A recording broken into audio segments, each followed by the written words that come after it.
Hi dears, welcome back.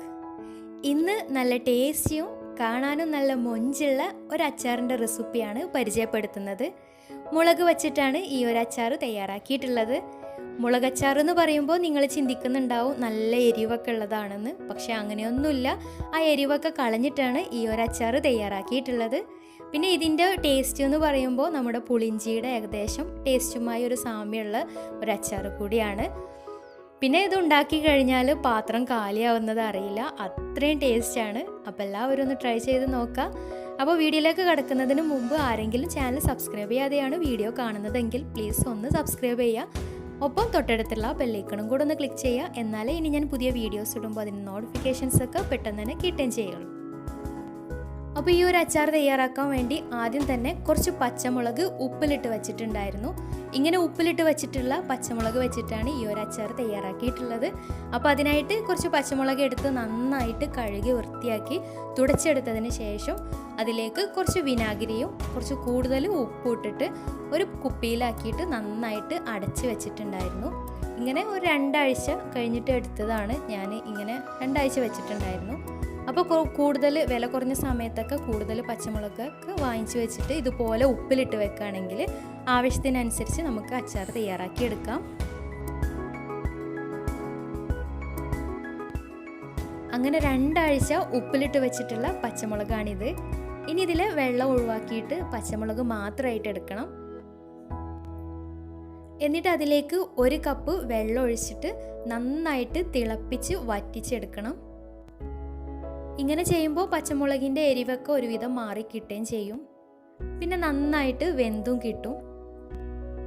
പിന്നെ മുളക് ഇട്ട് വെച്ചിട്ടുണ്ടായിരുന്ന ആ ഒരു വിനാഗിരിയുടെ വെള്ളത്തിൽ വേണമെങ്കിൽ ക്യാരറ്റോ നെല്ലിക്ക പൈനാപ്പിൾ ഇങ്ങനെ എന്ത് വേണമെങ്കിലും ഇട്ട് വെക്കാം കേട്ടോ, നല്ല ടേസ്റ്റ് ആയിരിക്കും. പച്ചമുളകിൽ വെള്ളമൊക്കെ വറ്റി നന്നായിട്ട് കറക്റ്റ് പാകമായി വന്നിട്ടുണ്ട്. ഇനി ഇതൊരു ഭാഗത്തേക്ക് മാറ്റി വെക്കാം. ഇനി വേറൊരു ബൗളിൽ 4-5 ശർക്കര ഇട്ടിട്ട് അതിലേക്ക് 4 ടേബിൾ സ്പൂൺ വെള്ളം കൂടെ ഒഴിച്ചിട്ട് നന്നായിട്ടൊന്ന് ഉരുക്കിയെടുക്കണം. ശർക്കര നന്നായിട്ട് ഉരുകി വന്നാൽ വേറൊരു ഭാഗത്തേക്ക് മാറ്റി വെക്കാം. ഇനി ഒരു നോൺ സ്റ്റിക്കിൻ്റെ സോസ് പാൻ എടുത്ത് അതിലേക്ക് 2-3 ടേബിൾ സ്പൂൺ വെളിച്ചെണ്ണ അല്ലെങ്കിൽ എള്ളെണ്ണ ഉണ്ടെങ്കിൽ എള്ളെണ്ണ ചേർത്ത് കൊടുക്കാം. എണ്ണ നന്നായിട്ട് ചൂടായിട്ട് വന്നാൽ അതിലേക്ക് 1 ടേബിൾ സ്പൂൺ കടുകും 1/2 ടേബിൾ സ്പൂൺ ഉലുവയും കൂടെ ഇട്ടിട്ട് ഒന്ന് പൊട്ടിച്ചെടുക്കാം. കടുക് ഫുള്ളായിട്ട് പൊട്ടിക്കഴിഞ്ഞാൽ അതിലേക്ക് 2 ടേബിൾ സ്പൂൺ ഇഞ്ചി വെളുത്തുള്ളി ചതച്ചത്, വലിയ ടേബിൾ സ്പൂൺ ചതച്ചത് ഇതിലേക്ക് ചേർത്തിട്ട് നന്നായിട്ടൊന്ന് മൂപ്പിച്ചെടുക്കാം. നല്ല ബ്രൗൺ കളർ ആവുന്നത് വരെ നന്നായിട്ട് വഴറ്റിയെടുക്കണം. പിന്നെ അതിലേക്ക് കുറച്ച് കറിവേപ്പില കൂടെ ചേർത്തിട്ട് നന്നായിട്ട് വഴറ്റിയെടുക്കാം. അപ്പോൾ കറിവേപ്പില ചേർക്കുമ്പോൾ നല്ലൊരു ഫ്ലേവറും നല്ലൊരു സ്മെല്ലും കിട്ടുകയും ചെയ്യും.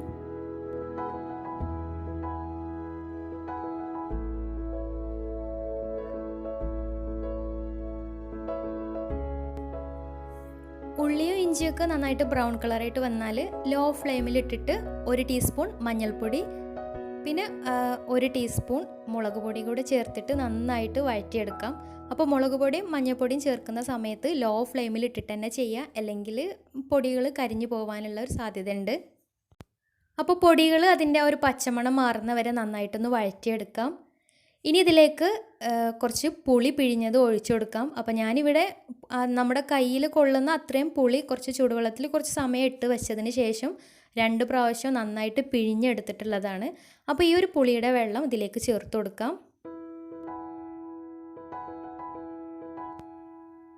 പിന്നെ ഇതിലേക്ക് നേരത്തെ ഉരുക്കി വെച്ചിട്ടുണ്ടായിരുന്ന ശർക്കര കൂടെ ഇതിലേക്ക് ചേർത്ത് കൊടുക്കാം. അപ്പോൾ അവസാനം മധുരം കുറവുണ്ടെന്ന് തോന്നുകയാണെങ്കിൽ 1-2 ശർക്കര ചെറുതായിട്ട് കട്ട് ചെയ്തിട്ട് ഇതിലേക്ക് ഇട്ടിട്ട് ഒന്ന് അലിയിച്ചെടുത്താലും മതി.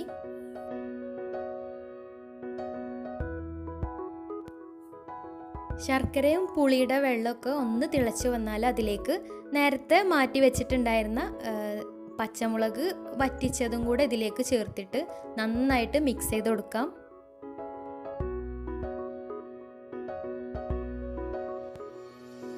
ഇതിൽ പച്ചമുളക് ചേർത്തപ്പോൾ കുറച്ച് കൂടിയിട്ടുണ്ട്. അപ്പോൾ ഇത്രയും ചേർക്കേണ്ട ആവശ്യമില്ല. നമ്മൾ പച്ചമുളക് കൂടുതൽ കാണുന്ന രീതിയിൽ ഇട്ട് കൊടുക്കേണ്ട, അതിലെ വെള്ളം കൂടുതലുള്ള രീതിയിൽ തയ്യാറാക്കിയെടുക്കാം.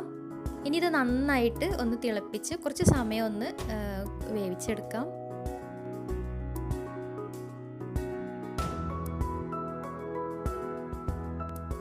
ഇനി ഈ ഒരു സമയത്ത് ഉപ്പ് കുറവാണെങ്കിൽ കുറച്ച് ഇട്ട് കൊടുക്കാം.